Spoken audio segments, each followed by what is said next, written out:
प्यारे दोस्तों, बिहार का अगर कोई भी एग्जाम निकालना हो आपको, आपके लिए बीएससीबी बोर्ड का जो ये क्लास 9 10th एग्जाम है, ऑफिशियल सिलेबस में भी है। रट डालो इसको, बार बार देखो और इंपॉर्टेंट पॉइंट्स और उसके साथ क्वेश्चन जो है वो हम करवा रहे हैं इस सेशन में लगातार। तो सारे सेशन को फॉलो करिएगा।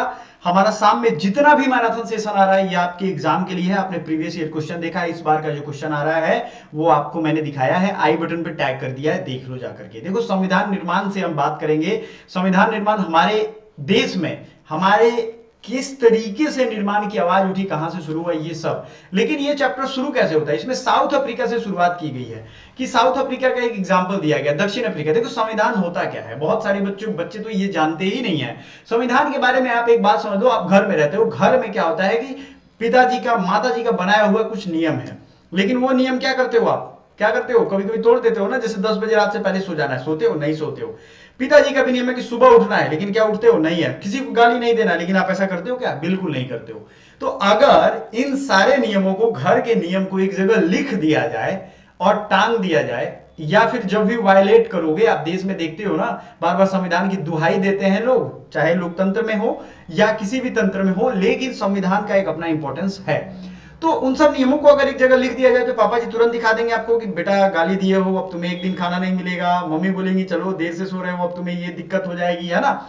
तो इन्हीं तरीके के अगर देश के सारे कार्यक्रमों का, सारे कार्यों का, सारे अधिकार का, सारे ड्यूटीज का एक जगह अगर पुलिंदा बना दिया जाए, उसे ही संविधान कहते हैं। इससे बेसिक कोई भी आपको नहीं समझा सकता है। यहां पे वही चीजें बात की गई हैं।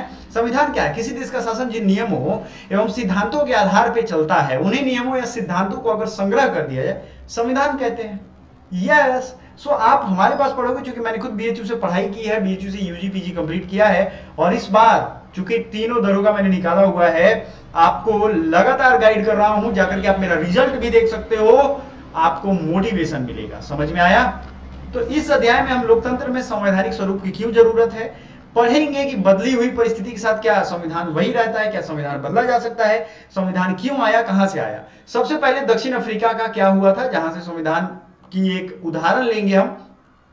देखो, दक्षिण अफ्रीका में भी अंग्रेजों और जो गोरे लोग थे, वहां पे दो तरीके के लोग थे, गोरे और जो अगोरे हैं, मतलब अश्वेत हैं। लेकिन अश्वेत में भी, अश्वेत श्वेत मतलब क्या हो जाता है, व्हाइट, व्हाइट कैटेगरी के लोग हैं। और जो गैर मतलब नॉन व्हाइट हैं, उनमें भी एक रंगीले थे, मतलब वो मिश्रित कल्चर वाले थे, और एक जैसे भारत से गए वहां पे शादी कर लिए वो, तो वो मिक्स कल्चर के हो जाएंगे। ठीक है, मिक्स रंग उनका होता था, ये कलर बेस्ड है। समझ में आ रहा है आपको। और एक जो होता है ब्लैक एकदम टोटल। तो इन गोरे लोगों ने इनके गजब इन पे अत्याचार किया था। याद करो, 17वीं 18वीं सदी में व्यापार के कारण यूरोप की कई कंपनियां वहां भी गईं, और उसी तरह हथियारों और जोर जबरदस्ती से उनको गुलाम बनाया, जैसा भारत को बनाया गया था। पर भारत से स्थानीय शासन को अपने हाथ में ले लिया। रंग भेद की नीति ने लोगों को उनकी चमड़ी के रंग के आधार पर बांट दिया। चमड़ी बताया था ना अभी मैंने, अभी आपको ये सारा चीज मैं बता दिया हूँ। अब देखो, वहां जो ब्लैक लोग हैं उनका 75% हिस्सा है, उसके बावजूद भी वो आश्रित थे, अश्वेत कहा जाता था, और उनको हर जगह रूम नहीं मिलता था, उनको गंदी गंदी जगहों पे रहना पड़ता था। मिश्रित नस्ल वाले लोग भी वहां थे, जो भारत से लोग गए थे। गोरे शासक गोरे के अलावा शेष सभी को, गोरे लोग क्या करते थे, शेष सभी को कहते थे कि छोटे लोग हैं, नीच लोग हैं। आपने गांधी जी का कहानी सुना होगा, पित्समानित्सबर्ग स्टेशन पे उनको ट्रेन से फेंक दिया गया था, पित्समानित्सबर्ग स्टेशन पे। क्यों? क्योंकि वो भी गोरे नहीं थे। समझ में आ गया। तो आप गांधी मूवी देखेंगे, समझ में आ जाएगा। रंग भेद की शासन नीतियों अश्वेतों के लिए खास तौर पे दमनकारी थी। जैसे उन्हें गोरे की बस्ती में रह नहीं सकते थे, परमिट होने पर भी वे वहां जाकर काम करते थे। रेलगाड़ी, बस, टैक्सी, होटल, अस्पताल, स्कूल, कॉलेज, पुस्तकालय, सिनेमा घर, समुद्र तट, तरनताल। तरनताल क्या होता है बताओ, इंग्लिश में क्या कहते हैं तरनताल को, स्विमिंग पूल। सार्वजनिक शौचालय में गोरे और काले के बीच में एकदम एकदम अलग अलग नियम था। सिनेमा हॉल में नहीं जा सकते थे। आपने देखा ना, dogs and blacks are not allowed, dogs and Indians are not allowed. आज वही डॉग वहां का प्रधानमंत्री था, प्रधानमंत्री के साथ घूमता था, मतलब, है ना, वो भी इंडियन ही है। सो सीधे देखते हैं, इसे पृथक्करण या अलग अलग करने का इंतजाम कहा जाता था। अश्वेतों को संगठित बनाने, इस भेदभावपूर्ण व्यवहार का विरोध करने का भी अधिकार नहीं था। अश्वेत को, मान लो आपके साथ इंजस्टिस हो रहा है, सिनेमा हॉल में नहीं जा सकते, स्विमिंग पूल में नहीं जा सकते हो, तो इन सबों पे विरोध नहीं कर सकते थे, ये भी नियम उनका नहीं था। तो 1950 ईस्वी में क्या होता है, अश्वेत, रंगीन चमड़ी वाले और भारतीय मूल के लोगों ने रंग भेद प्रणाली के खिलाफ संघर्ष किया। उन्होंने विरोध प्रदर्शन किए और हड़ताल आयोजित की। उनको लगा कि अब ज्यादा हो रहा है, जैसे हमारे देश में हड़ताल होता था ना, कि भाई अंग्रेजों का तो कुछ ना करना पड़ेगा। तो उन्होंने हड़ताल किया, एकजुटता दिखाई। अफ्रीकी नेशनल कांग्रेस, इनकी जो पार्टी थी अफ्रीकी नेशनल कांग्रेस के झंडे तले एकजुट हुए। कई मजदूर संगठन, कम्युनिस्ट पार्टी भी इसमें शामिल था। अनेक समझदार और संवेदनशील गोरे नेशनल कांग्रेस के साथ आ गए। जो संवेदनशील गोरे थे, जैसे आप देखो कि ब्रिटिश जो भारत में पॉलिसी लाते थे उसमें सब में कहा जाता है ना, सब खराब अंग्रेज नहीं थे, कुछ बढ़िया अंग्रेज भी थे। वो अंग्रेज क्या करते थे कि इनके साथ आ गए, संघर्ष की भूमिका निभाई। अनेक देशों में रंग भेद की नीति अपनाई गई, इस व्यवस्था के खिलाफ आवाज उठाई गई। गोरी सरकार ने हजारों अश्वेतों और रंगीन चमड़ी वाले लोगों का हत्या करवा दिया। सोचो आप, वहां मर्डर करवा दिया जो लोग आवाज उठाते थे उनका। ये हर जगह हुआ है। नेल्सन मंडेला इसी के एक बड़े लीडर थे। ये 34 साल तक, मैं अगर गलत नहीं हूं तो 34 ईयर्स तक, ये 34 या 24 ईयर्स, मैं देख करके आपको कमेंट कर दूंगा। 24 या 34, मतलब इतने साल तक वो जेल रहे। सोचो, महात्मा गांधी तो 5-7 साल 10 साल जेल रहे होंगे ज्यादा से ज्यादा। इससे भी महात्मा गांधी के ये शिष्य थे, याद रखिएगा। गांधी मंडेला फाउंडेशन भी है। और इन्होंने अपना एक आंदोलन शुरू किया, विरोध बढ़ाया और ये कहा कि ये जो जोर जबरदस्ती से अश्वेतों पर शासन नहीं चलेगी, गोरी सरकार अपनी नीतियों में बदलाव शुरू कर देना चाहिए। तो गोरों ने क्या किया, भेदभाव वाला कानून वापस लिया, लोगों पे पाबंदियां हटा दिया। 28 वर्षों तक जेल में कैद रहने के बाद, सॉरी 28 साल है ये, 28 साल ये जेल में बंद रहे थे। कितने साल, 20 ईयर्स। नेल्सन मंडेला कहाँ के राष्ट्रपति थे पहले, तो वो वहीं के थे। और इनकी एक शादी आई थी इंडिया में भी हुई थी। आखिरकार दक्षिण अफ्रीका में भी गणतंत्रात्मक प्रजातंत्र का नया झंडा लहराया, दुनिया का एक नया लोकतांत्रिक देश बन गया। रंग भेद वाली व्यवस्था समाप्त हो गई, सभी नस्ल के लोग मिलीजुली सरकार की गठन का रास्ता खोल देते हैं। मतलब रंग भेद की नीति खत्म हो गई वहां। कोई गोरा हो, व्हाइट हो, काला हो, पीला हो, लाल हो, वो मस्त वहां रह सकता है। यह सब हुआ कैसे, आइए इन सब असाधारण बदलाव के दक्षिण अफ्रीका के पहले राष्ट्रपति नेल्सन मंडेला के मुंह से जानते हैं। देखो इन्होंने क्या क्या अच्छी अच्छी बातें की हैं। गांधी जी की फिलॉसफी से इनका फिलॉसफी मिलेगा, आपको बताएंगे हम। ऐतिहासिक रूप से एक दूसरे के दुश्मन रहे दो समूह रंग भेद वाली शासन व्यवस्था की जगह शांतिपूर्ण ढंग से लोकतांत्रिक व्यवस्था। पिछले 2 चैप्टर्स में हमने क्या दिखाया, लोकतंत्र क्यों जरूरी है। अभी देखो बांग्लादेश में हो गया ना, देखते हैं कितने दिन चलता है, समझ में आ रहा है कि नहीं। तो ये भी हमारे एनसीईआरटी में, या बिहार का जो एनसीईआरटी है बीएसईबी बोर्ड का, वो भी सब कुछ वहां दिया हुआ है। तो दोनों एक दूसरे को माफ कर दे। मेरी यही कामना है कि दक्षिण अफ्रीकी लोग अच्छाई पर विश्वास करना ना छोड़े, जो गांधी जी का था, इसमें आस्था रखें। मनुष्य जाति पर विश्वास करना ही हमारे लोकतंत्र का आधार है। नए लोकतांत्रिक दक्षिण अफ्रीका के उदय के साथ अश्वेत नेताओं ने अश्वेत समाज से आग्रह किया कि सत्ता में रहते हुए गोरों ने जो जुल्म किए उन्हें भूल जाए। अब देखो पहले क्या हुआ था, अब तो समानता का अधिकार मिल गया, इन लोग अपना कानून, संविधान या जो भी चीज बनाना था, संसद वगैरह बन गया। तो अब ऐसा होता कि ये लोग गोरों से बदला लेना शुरू कर देते हैं। ठीक है, आपने देखा होगा काले लोग जो है बहुत मजबूत होते हैं, गोरों की पिटाई करने लगेंगे तो फिर उनको मुश्किल हो जाएगा जीना। लेकिन इसके बावजूद वहां के लोगों ने कहा कि नहीं, जो जुल्म हुआ सो हुआ, छोड़ो, अब इसको भूल जाओ, माफ कर दो। उन्होंने कहा कि आइए सब अब सभी नस्लों और स्त्री पुरुषों की समानता, लोकतांत्रिक मूल्य, सामाजिक न्याय और मानवाधिकारों पर आधारित नए दक्षिण अफ्रीका का निर्माण करें, जिसमें ह्यूमन राइट्स होगा, लोकतांत्रिक वैल्यूज होंगे। लोकतांत्रिक वैल्यू मतलब सभी लोग बोल सकते हैं, सभी लोग के अपने अधिकार होंगे, यही सब वैल्यूज है ना, पिछले चैप्टर्स में हमने पढ़ा है। एक पार्टी ने दमन और निशंस हत्याओं के जोर पर शासन किया था, दूसरी पार्टी आजादी की लड़ाई में अगुवाई की थी। नए संविधान के निर्माण के लिए दोनों ही साथ साथ बैठे। तो अब संविधान बनाने के लिए दोनों साथ 2 वर्षों तक चर्चा और बहस के बाद एक बेमिसाल संविधान बनाने में वो सफल रहे। वहां भी कितना साल लगा, 2 साल। ये एक एग्जाम्पल दिया जा रहा है। नागरिकों का व्यापक अधिकार दिया गया, दूर स्वप्न से बाहर निकलकर इस बात पर सहमति बनी कि अब हर समस्या का समाधान में पूर्वाग्रह से मुक्त होकर अपनी भागी। पूर्वाग्रह क्या होता है, पूर्वाग्रह मतलब पहले से मान लो आपको किसी ने पीटा हुआ है, ठीक है, और आपको मिला 10 साल के बाद मौका कि चलो उस पे कुछ प्रॉब्लम आ गई है, तो आपके दिमाग में तो है कि अरे वो तो हमको पीटा था, तो उससे अब बदला ले लेंगे, तो ये पूर्वाग्रह हुआ। अगर फिर भी आप सोचोगे नहीं यार चलो आम इंसानी ना, होता है गलती, अब 10 साल पहले की लड़ाई का है, जाए आज लड़े, है ना, तो पूर्वाग्रह से आप मुक्त हो जाएंगे। दक्षिण अफ्रीका संविधान में दुनिया भर के लोकतांत्रिक लोग प्रेरणा लेते हैं। अभी तक जिस दुनिया भर में लोग अलोकतांत्रिक तौर तरीके से के लिए निंदा की जाती थी, आज उसे लोकतंत्र का मॉडल। और भारत में भी आप याद रखो, आप अगर पढ़े हो पॉलिटी तो हमें बताओ, हमने कई बार बताया है कौन सा चीज है जो दक्षिण अफ्रीका के संविधान से हमने लिया है। समझ में आ गया, यही सब बातें इसमें दी गई हैं। हमें संविधान जरूरत क्यों है, अब याद करो मैंने शुरू में क्या समझाया था। आपको जो जो नियम मुंह से बोल दिया जाए कि ये नियम है आज से यही लागू रहेगा, मानोगे आप, नहीं मानोगे। लेकिन इसी चीज को लिख दिया जाए तो संविधान की जरूरत इसीलिए है कि दमन करने वाले सहने वाले दोनों हैसियत से अपने रहने की योजना बनाएंगे, और एक दूसरे पे भरोसा कर पाना आसान नहीं था। मान लो भाई तुमने हमें लूटा है, हम लुटाए हुए हैं, तो हम अगर बोल दे कि चलो आज से हम भाईचारे में हैं, तो इस बात को कोई मानेगा। लेकिन अगर ये चीज लिखा हुआ हो वे अपने हितों की रखवाली भी चाहते थे। तो वही चीज वहां पे हुआ। बहुसंख्यक अश्वेत थे और वे इस बात पर चौकस थे कि लोकतंत्र में बहुमत के शासन वाले मूल सिद्धांत से कोई समझौता ना। बहुमत मतलब जिसको ज्यादा वोट आएगा वो बहुमत वाला ही सरकार बनाएगा, ठीक है।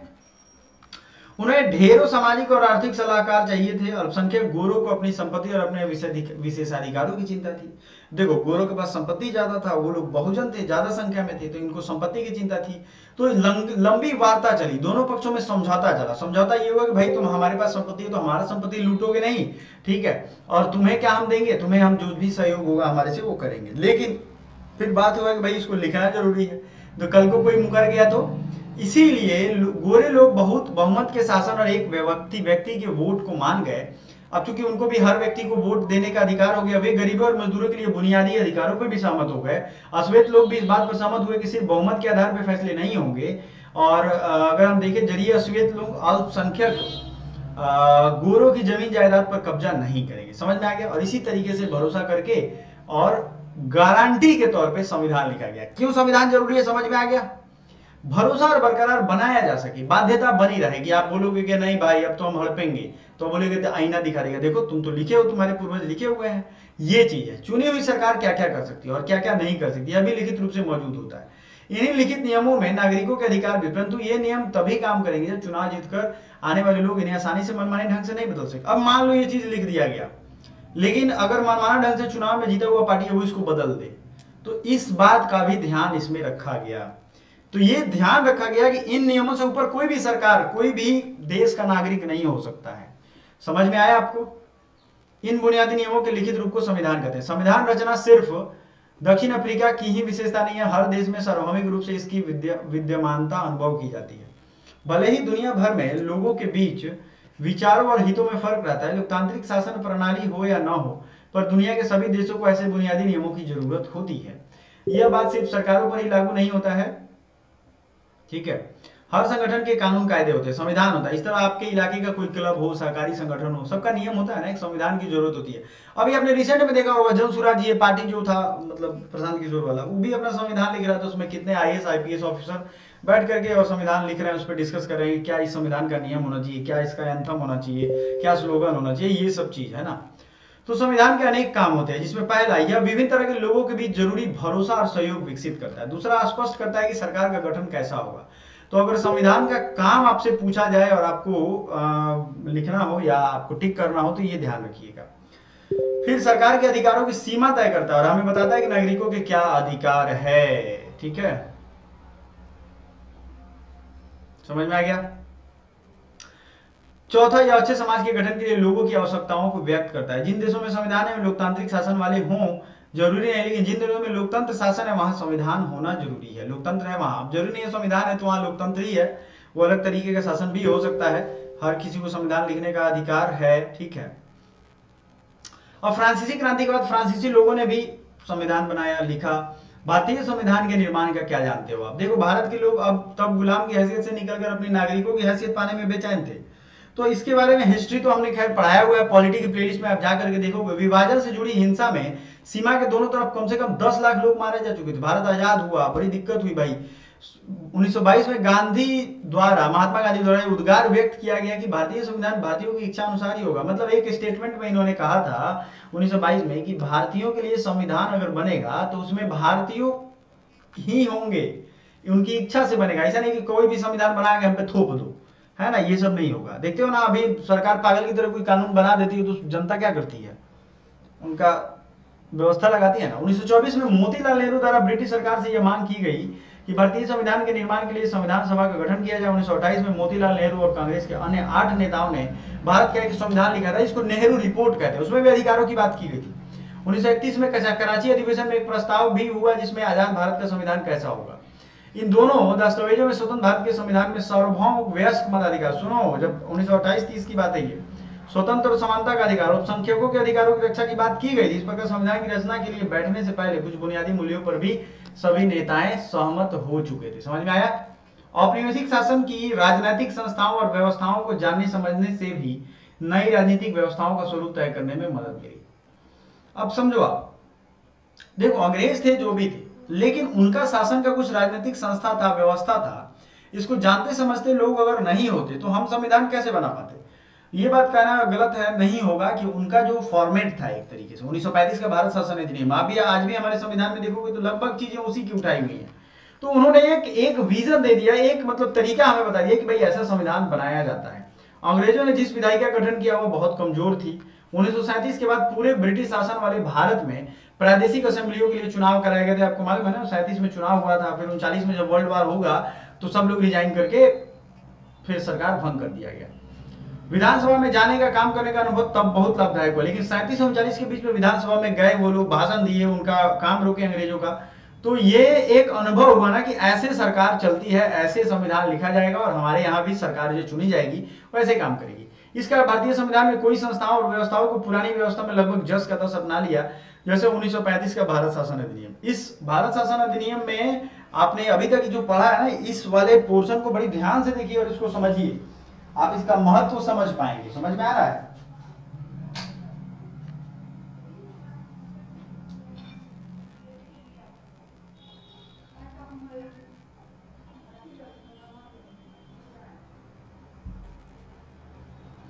समझ में आ रहा है आपको? तो ये वाला 1935 का अधिनियम याद रखिएगा, सबसे ज्यादा इससे पार्ट लिया गया और आपके किताब में है, तो ये आपका एक महत्वपूर्ण पार्ट है। 1937 में सबसे पहला चुनाव हुआ था लोकतांत्रिक, ये भी ध्यान रखिएगा। दो आपका वीवीआईपी क्वेश्चन है, जो बच्चे देख रहे हैं रोज ना, पहले सिलेबस खत्म करना है, फिर प्रैक्टिस करना है, और इससे बेस्ड क्वेश्चन हम यूट्यूब पे डालते रहते हैं, तो आपको प्रैक्टिस भी करना है। ये मत सोचो कि हो गया, बीपीएससी तक यहाँ पे आपको मिल जाएगा सारा तैयारी, लेकिन आपको थोड़ा पेशेंस बना करके रखना होगा। आजादी के बाद भारत के स्वरूप को लेकर वर्षों तक चले चिंतन और बहसों ने काफी लाभ पहुंचा। हमारे नेताओं में इतना आत्मविश्वास आ गया था कि उन्हें बाहर के विचार और अनुभव को अपनी जरूरत के अनुसार अपनाने में कोई हिचक नहीं।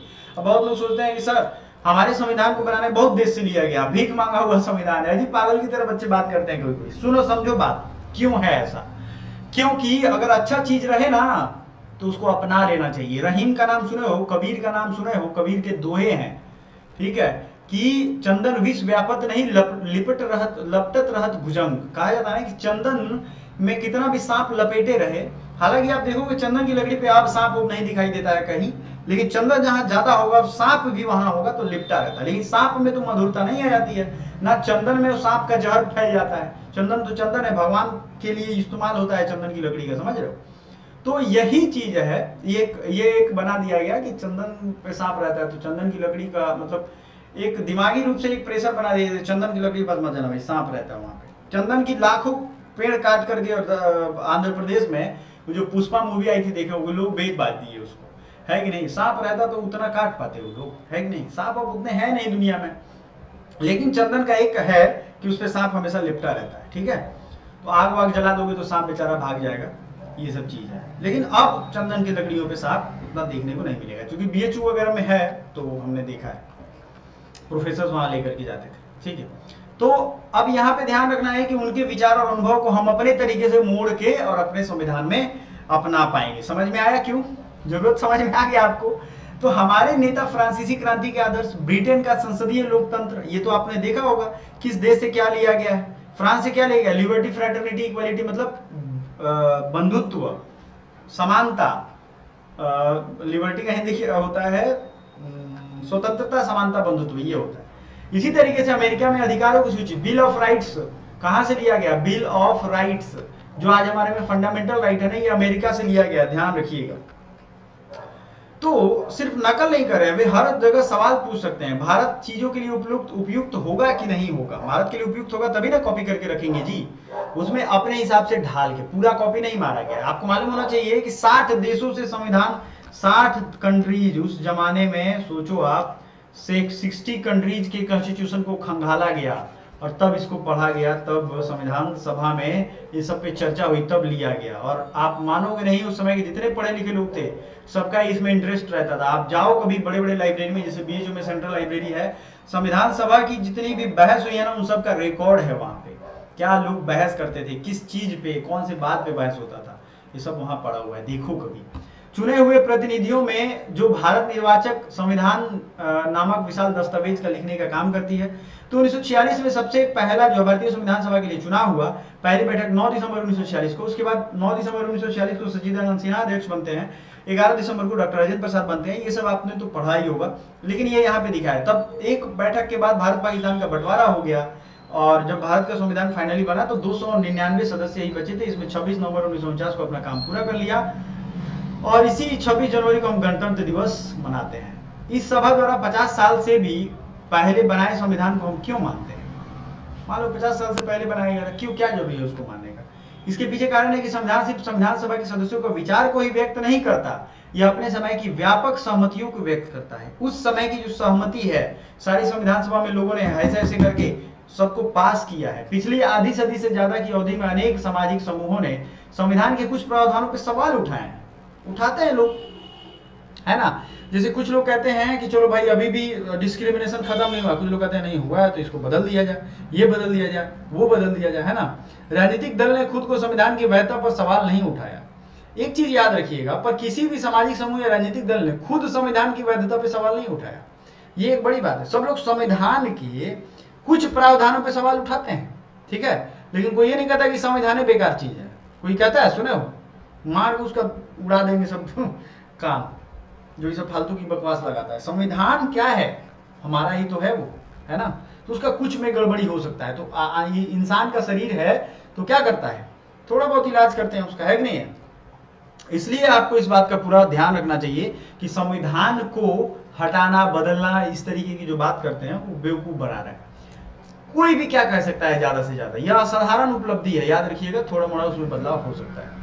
संविधान को मानने का दूसरा कारण है कि संविधान सभा में भारत के लोगों का ही प्रतिनिधित्व था। ऐसा नहीं है कि अमेरिका के लोग आके भारत का संविधान लिख दिया, सब भारतीय ही थे। उनमें सार्वभौम वयस्क मताधिकार नहीं था उस समय। सार्वभौम क्या होता है? 18 साल, पहले 21 साल था, 21 साल कि सभी लोग, चाहे वो किसी जाति के हो, किसी धर्म के हो, किसी संप्रदाय के हो, वोट दे सकते हैं।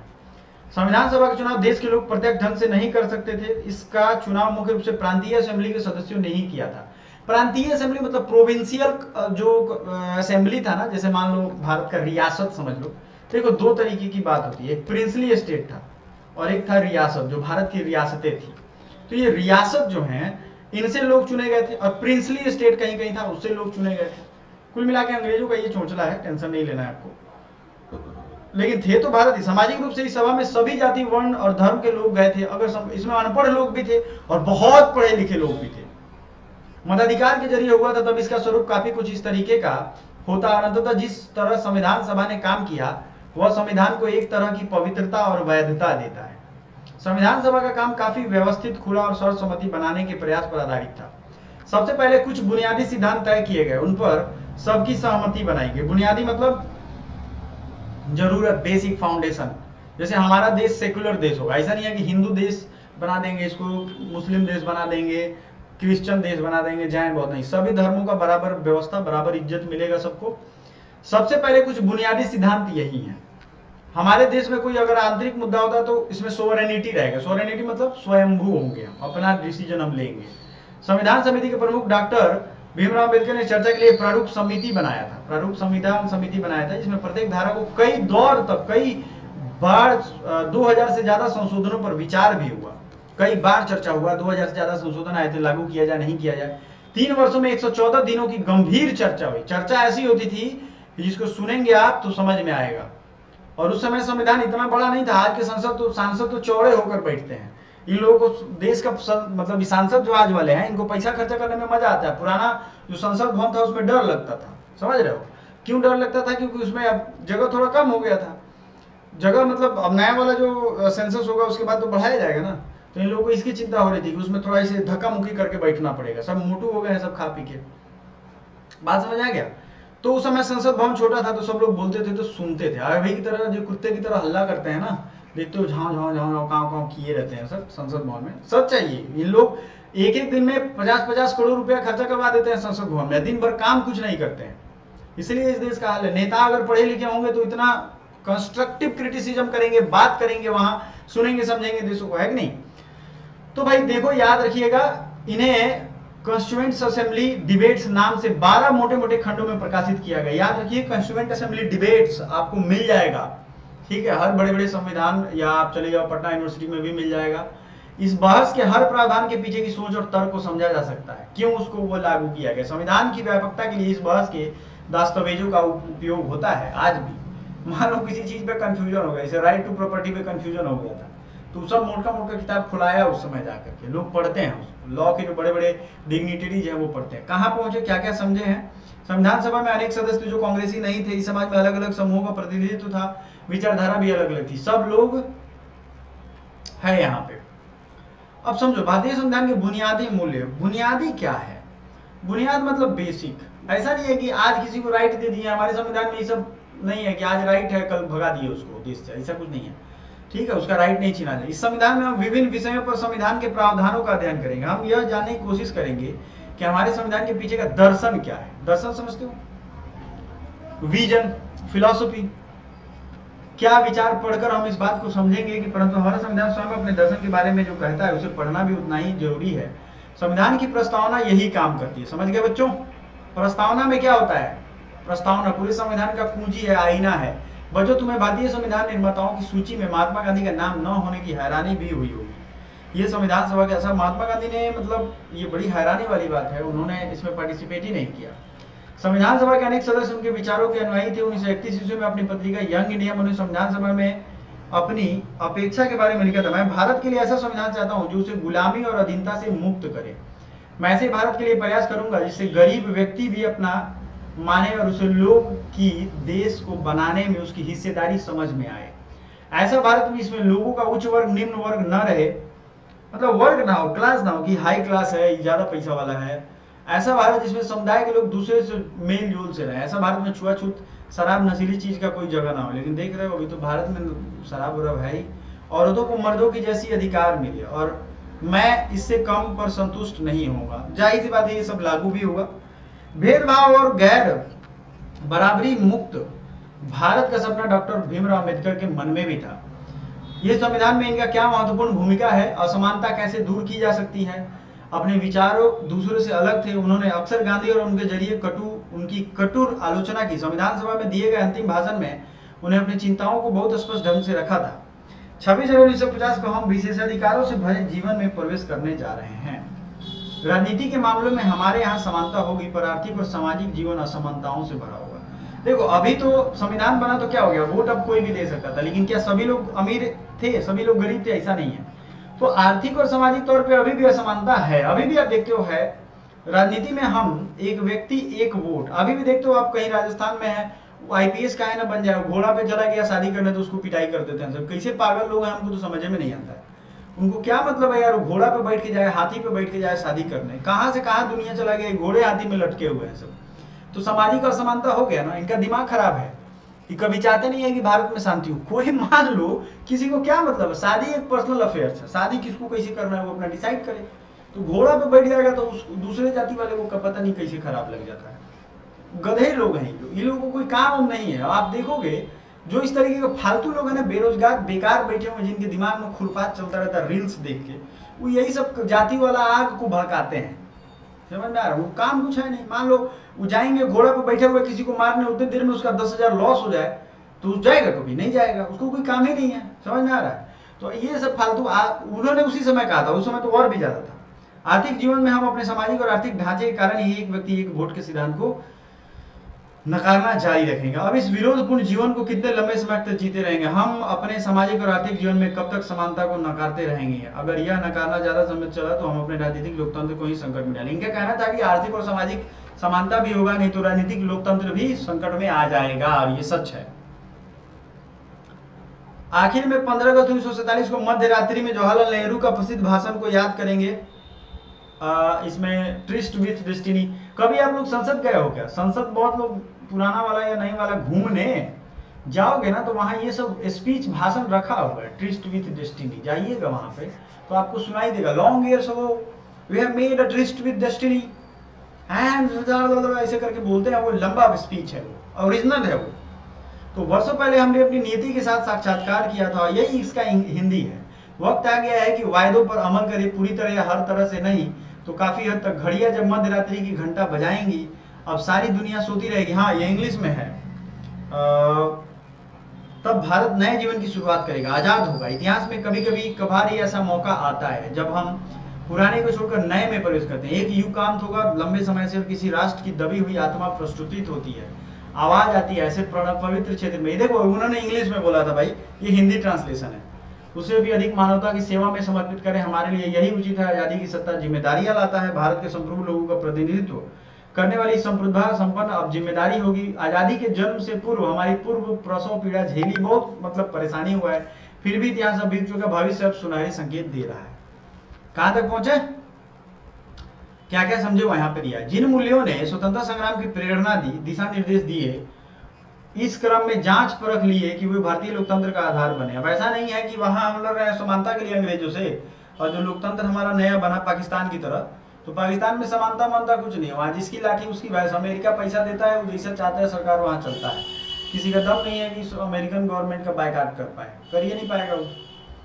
भारत को बैलेंस करने के लिए अमेरिका को पैसा देता रहता है, CIA वहां की लगी रहती है। तो भारतीय संविधान की सारी धाराएं इन्हीं के अनुरूप बनी है। संविधान अपने बुनियादी मूल्यों की एक छोटी सी उद्देशिका के साथ शुरुआत करता है। इसे संविधान की प्रस्तावना या उद्देशिका कहते हैं। तो संविधान के प्रस्तावना उद्देशिका किसको किसको याद है जरा बताओ। अमेरिकी संविधान की प्रस्तावना से हमने ये प्रेरणा लिया और यहाँ पे ये प्रस्तावना रखे। संयुक्त राज्य के हम सभी लोग, संयुक्त राज्य में कहता है हम सभी लोग, अधिक अच्छा संघ बनाने, घरेलू व्यवस्था, शांति, साझा। अच्छा, दुनिया का सबसे छोटा संविधान है अमेरिका के पास। लॉ एंड ऑर्डर वहां जाकर के देख लो, कभी एक बार वहां दंगा होता है। सबसे छोटा संविधान है वहां। वो लोग सीधा क्लियर यहाँ लिखे हुए हैं कि घरेलू शांति बनाने, साझा सुरक्षा व्यवस्था करने, जन कल्याण को बढ़ावा देने, अपनी समृद्धि में स्वतंत्रता का साथ लेने के लिए संयुक्त राज्य अमेरिका के संविधान को स्थापित करते हैं। यूएस उसको कहते हैं, मालूम है ना आपको, पता है यूएस मतलब क्या होता है? United state. 14 को स्टेट था, 1776 की बात है, जो वो लोग मिल करके अब ब्रिटेन से लड़ते थे। ये लोग सोचे कि यार 14 को हम लोग मिल के ब्रिटेन को भगा दिए तो क्यों ना मिल जाते हैं। तो वो लोग जब मिल गए तो उसको यूएस कहते हैं। 14 बढ़ के आज 50 स्टेट हो गया, अगल बगल का सब राज्य वो लोग मिला लिए। छोटा छोटा स्टेट था, क्योंकि वहाँ नेता विजनरी थे। वो लोग समझते थे कि मिल के रहेंगे तो फैक्ट्री हमारा बढ़िया चलेगा, आराम से इधर उधर आएंगे, मस्त बनाएंगे देश अपना, सुरक्षित देश बनाएंगे। दुनिया का सबसे सुरक्षित देश है अमेरिका में। अगर बाई चांस गन कंट्रोल है कि जिससे लोग कुछ मर भी जाते हैं, गन कंट्रोल नहीं है, मतलब गन का नियम, अगर वहां लोग जितना चाहे हथियार खरीद सकते हैं, कोई दिक्कत नहीं। आम आदमी के पास वहां 3 बंदूक है एवरेज। मतलब मान लो हमारे घर में 3 गो बंदूक है, यहाँ बिहार में एगो को बंदूक लेने के लिए कितना तमाशा करना पड़ता है कि नहीं? ले लेगा तो वहां इतना चलेगा फालतू का। तो आइए हम संविधान की प्रस्तावना को बहुत सावधानी से पढ़ें और उसके लिए महत्वपूर्ण शब्द को समझते हैं। हमारे संविधान में यह है उद्देशिका, हम भारत के लोग, भारत के लोग संपूर्ण प्रभुत्व संपन्न लोकतंत्र, प्रभुत्व समाजवादी धर्मनिरपेक्ष लोकतंत्रात्मक, ये लाइन से याद रखिएगा। We the people of India having solemnly resolve to constitute India into sovereign socialist secular democratic republic. देखो इंग्लिश में पूरा याद है हमको, हिंदी में भी याद है। गणराज्य बनाने के लिए तथा उसके समस्त नागरिकों को सामाजिक, आर्थिक, राजनीतिक न्याय, विचार अभिव्यक्ति, विश्वास, धर्म और उपासना की स्वतंत्रता, इतना सारा कुछ लिख दिया गया कि हमारे संविधान में ऐसा नहीं है कि आपको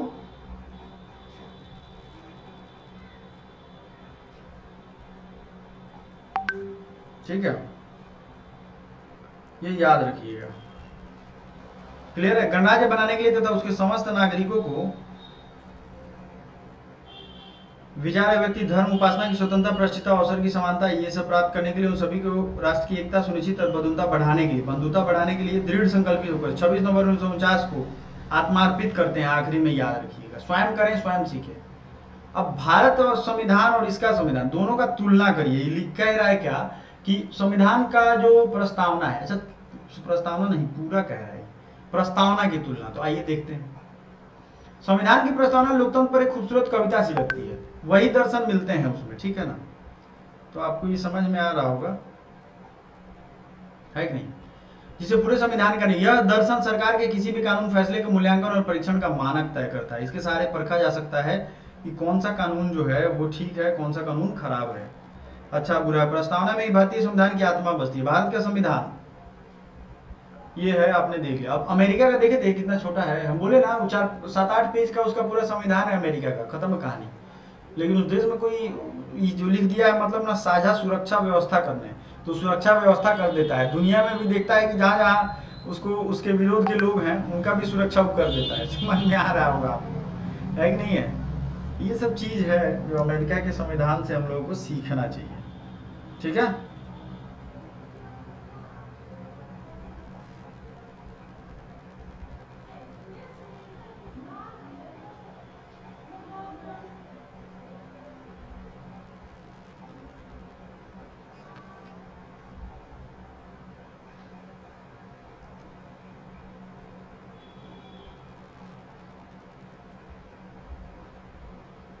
ठीक है, चलो आपको हम बताते हैं, एक चीज समझिएगा आप।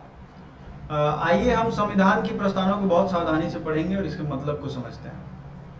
ठीक है, भारतीय संविधान की आधारभूत विशेषताएं। संप्रभुता, भारतीय संविधान की लोकप्रिय प्रभुता पर आधारित संविधान है। यह भारतीय जनता द्वारा निर्मित संविधान है। संविधान द्वारा अंतिम शक्ति भारतीय जनता को प्रदान की गई। संविधान की प्रस्तावना में स्पष्ट हो गया कि हम भारत के लोग दृढ़ संकल्प होकर के 26 नवंबर को 1949 को इसको अधिनियमित करते हैं, अंगीकृत करते हैं, अपनाते हैं, सीधा बात है।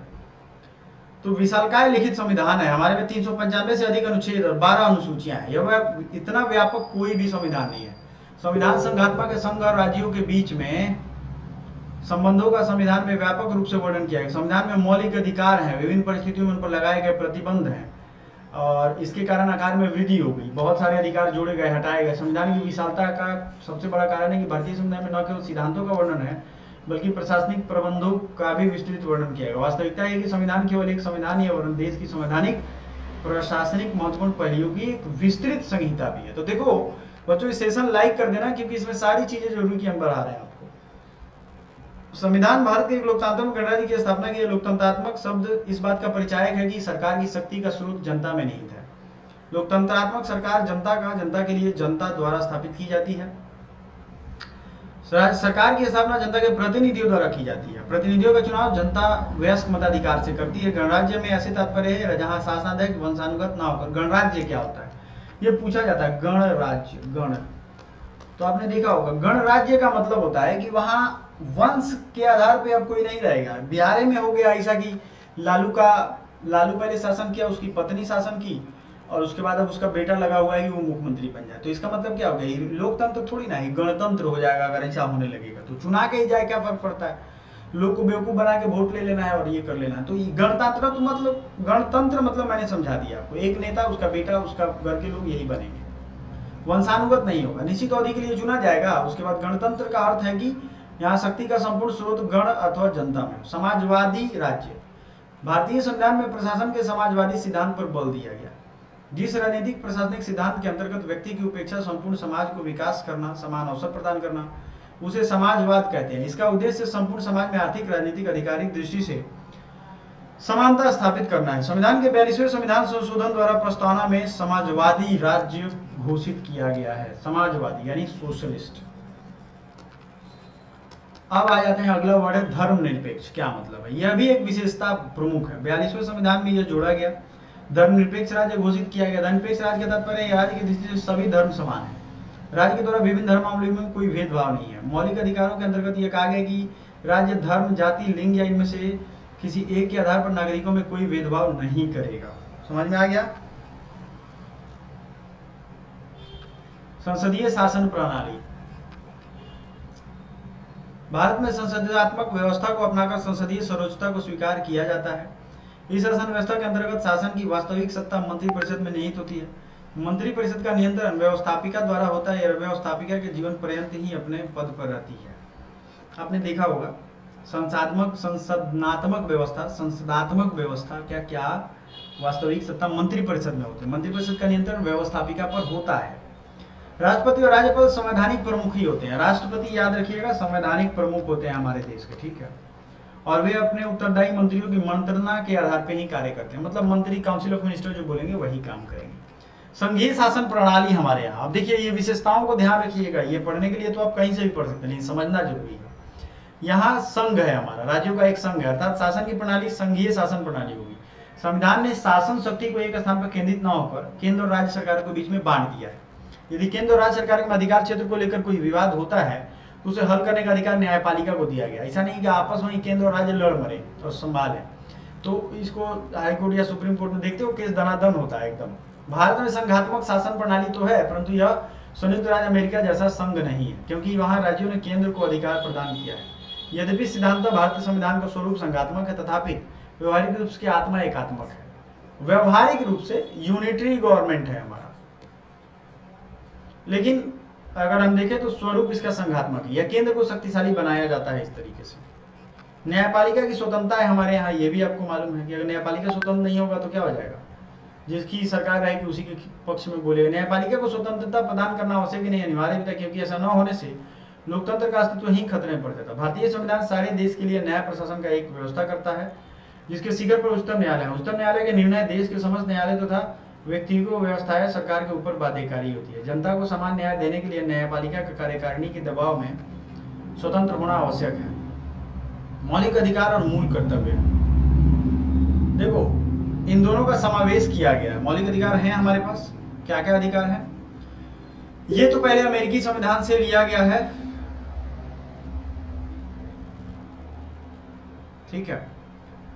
कुछ न कुछ मूलभूत मानवाधिकार मिले हैं। संविधान राज्य ऐसी विधि बनाए रखने का निषेध करता है इसमें नागरिकों को मूल अधिकारों का उल्लंघन। यदि राज्य ऐसा विधि बनाता है, न्यायपालिका उसे असंविधान घोषित कर देगी। संविधान द्वारा इस व्यक्ति के 7 मौलिक अधिकार दिए गए थे, लेकिन अब संपत्ति के अधिकार को हटा दिया गया। 86वें संविधान 2002 द्वारा शिक्षा के अधिकार को भी मौलिक अधिकार में मान्यता दे दी गई है। इसके साथ ही भारतीय संविधान के 1976 के 42वें संविधान संशोधन द्वारा 10 मूल कर्तव्यों का उल्लेख किया गया है। भारतीय संविधान के अधिक प्रत्येक नागरिक का कर्तव्य है कि संविधान का पालन करे, राष्ट्रध्वज का आदर करे, नागरिकों को शिरोधार्य करे, कर्तव्य करना है। राज्य के नीति निर्देशक तत्व क्या है, ये भी एक तरीके का राज्य के लिए डायरेक्शन है। मुख्य लक्ष्य राज्य का क्या है, लोक कल्याणकारी हो, पब्लिक वेलफेयर हो। इसके माध्यम से सामाजिक, आर्थिक, राजनीतिक न्याय की स्थापना पर बल दिया गया। वयस्क एवं सार्वजनिक मताधिकार, हमें संविधान में वयस्क एवं सार्वजनिक मताधिकार की स्थापना की गई है। संविधान में कहीं भी जाति, धर्म, लिंग, शिक्षा क्षेत्र, भाषा, व्यवसाय आदि के आधार पर मतदान में कोई भेदभाव नहीं किया जाएगा। कोई काम कर रहे किसी जाति का हो, आराम से वोट दे सकता है। सभी भारतीय नागरिक जिन्हें भारतीय संसद द्वारा निर्धारित वयस्क उम्र सीमा 21 वर्ष पहले थी, लेकिन 66वां संविधान संशोधन, याद रखिए ये आपको पूछा गया है, देखिए यहाँ ये आपके एग्जाम में आएगा। 66वां संविधान संशोधन द्वारा 18 वर्ष से कम कर दिया गया। बात समझ में आ रहा है? तो मैं क्वेश्चन इसका पोस्ट करता रहता हूँ, आपको ध्यान रखना है। मोबाइल में सिर्फ लेकर के और सिर्फ ये नहीं करना है कि बस इसका काम होता रहे, आपको ये भी ध्यान रखना है कि आपका क्वेश्चन ये कर पाओ आप। समझ में आ गया? आप लोग कमेंट करते रहो, हम देखते रहते हैं। ऐसा नहीं है कि देखते रहते हैं, हमारे जो वीडियोज हैं वो आप ही के लिए आते हैं काम में, तो आप इसको ध्यान रखिएगा। पोस्ट जो हम पोस्ट करते हैं उसको आपको देखते रहना है, ठीक है बच्चों? आगे बढ़े। बच्चों, हमारे देश में संघीय प्रणाली होते हुए भी एकल नागरिकता की व्यवस्था है। भारत का कोई भी निवासी, चाहे वो किसी भी राज्य का हो, किसी भी धर्म या संप्रदाय का मानने वाला हो, किसी भी भाषा अथवा क्षेत्र से संबंध रखता है, भारत का नागरिक है। भारत में अखंडता के साथ साथ मौलिक एकता पर जोर दिया गया है। एकल नागरिकता, एकल नागरिकता है मैंने ऐसा नहीं है पश्चिम बंगाल के हो तो अलग नागरिकता ले लोगे, ऐसा बात नहीं है। यहाँ एक ही नागरिकता, एक ही झंडा रहेगा। इसके अतिरिक्त राष्ट्रीय एकता को मजबूत करने के लिए हमारे संविधान में हिंदी को देवनागरी लिपि और भारत की राष्ट्रभाषा घोषित किया गया है। ये थोड़ा आपको यहाँ गलत लिखा हुआ है, इसको ध्यान रखिएगा। संविधान में हिंदी की देवनागरी लिपि को भारत की राष्ट्रभाषा घोषित की गई है। ये यहाँ समझिए आप इस चीज को, ये राष्ट्रभाषा का मान्यता दिया गया है, घोषित नहीं किया गया। इस चीज को समझने की जरूरत है। जो लोग कम पढ़े लिखे हैं उनके लिए बता रहे हैं। तो बहुत लोग ये इस बात पे उछलने लगते हैं कि भारत की राष्ट्रभाषा हिंदी है नहीं, उसको मान्यता दिया गया। मान्यता मतलब समझ रहे हो, दूर के फूफा कोई आ गए, आपको मन नहीं है फूफा कहने का, तो उनको आप फूफा कह देते हो, तो मतलब उनको मान्यता दे दी है। अब वो आपके ओरिजिनल फूफा रहते तो कोई दिक्कत नहीं होता, वही चीज यहाँ पे है। समझ में आ गया? तो ये क्या है, उसको हमने मान्यता दे रखा है संविधान में। इसको डेवलपमेंट के लिए, हिंदी के बढ़ावा देने के लिए कई बार संविधान में आया है बात। लेकिन साउथ इंडिया है, ईस्ट इंडिया है, तो ये सब लोग नहीं चाहते हैं कि हिंदी, देखो भाषा थोपना किसी पे जरूरी नहीं है। हमारे देश की यही खूबसूरती है। मैं खुद हिंदी भाषी हूँ, लेकिन मैं चाहता हूँ कि 4-5 भाषा सीख करके रखूँ। मुझे अच्छा लगता है, मुझे तेलुगु आता है, इंग्लिश आता है।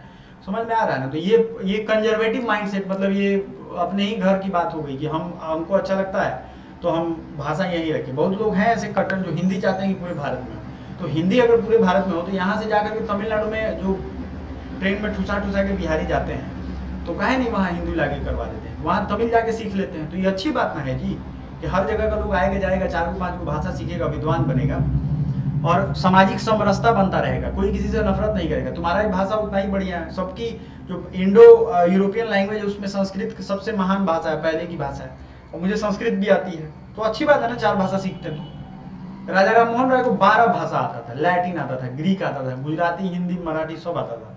अब समझो कितना विद्वान आदमी थे। समझ में आ रहा है? तो छोटे लोगों का काम नहीं है। छोटे लोग एक आध को भाषा सीख के उसी में लड़ कट के मर जाएंगे, लेकिन बड़े लोग क्या करते हैं, ज्यादा से ज्यादा भाषा सीखते हैं।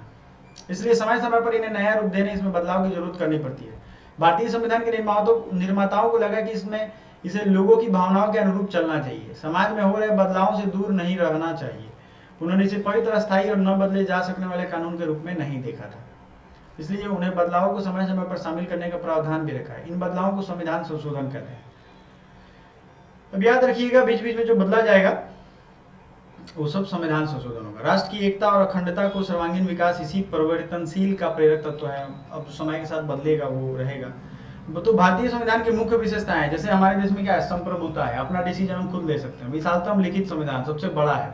ये पूछा जाएगा एग्जाम हॉल में, एकदम इसमें से 4 पॉइंट दे देगा, पूछेगा 1 2 3, 2 3 कौन है, समाजवादी है, धर्मनिरपेक्ष है, संसदीय शासन प्रणाली है, क्या होता है अभी बताए ना, संसद का व्यवस्था है, संघीय शासन प्रणाली, न्यायपालिका की स्वतंत्रता, मौलिक अधिकार, मूल कर्तव्य है ना, राज्य के नीति निर्देशक तत्व, वयस्क एवं सार्वजनिक मताधिकार, एकल नागरिकता, राष्ट्रभाषा की व्यवस्था है ना। ठीक है, संविधान का अब कुछ यहाँ पे आपको दिखेगा, ये प्रश्नावली तो आ गया, इसके पहले कुछ शब्दावली है। संविधान क्या होता है? देश का सर्वोच्च कानून, basic law of any constitution, सबसे ज्यादा बड़ा कानून यही है। हाई कोर्ट, सुप्रीम कोर्ट सब इधर से सीखता है, यही अपना देश का एक सबसे बड़ा कानून है। धारा, किसी दस्तावेज का खास हिस्सा, अनुच्छेद। संविधान सभा में क्या, ये सब यहाँ भी आप देख सकते हो। कुल मिला के चैप्टर खत्म हो गया। अब इसमें क्या क्वेश्चन आपको बनाना है, क्वेश्चन आपके लिए बड़ा जरूरी है, याद रखिए। क्वेश्चन जब तक आप नहीं करोगे आपको ये समझ में नहीं आएगा। तो 1 2 क्वेश्चन देख लेते हैं, बाकी आप लोग इसका क्वेश्चन करके और हमें कमेंट बॉक्स में लिखेगा। गलत उत्तर है तो ये तो आप देख लो। अब दक्षिण अफ्रीका के लोकतांत्रिक संविधान बनाने में इसका कौन सा टकराव सबसे महत्वपूर्ण था? दक्षिण अफ्रीका उसके पड़ोसी देश होगा, स्त्री पुरुष का, गोरे अल्पसंख्यक, अश्वेत बहुसंख्यक, यही ना। तो रंगीन चमड़े वाले बहुसंख्यकों और अश्वेत अल्पसंख्यक, अश्वेत मतलब नए नए, ये लोग थोड़ी ना लड़ रहे थे, लड़ तो रहे थे गोरे अल्पसंख्यक और अश्वेत बहुसंख्यक। अरे रंगीन भी है तो पहले तो नॉन व्हाइट ही है ना, वो समझ में आ रहा है। लोकतांत्रिक संविधान में कौन सा प्रावधान है? शासन प्रमुख के अधिकार, शासक प्रमुख का नाम, विधायिका के अधिकार, देश का नाम। क्या नहीं रहता है बताइए?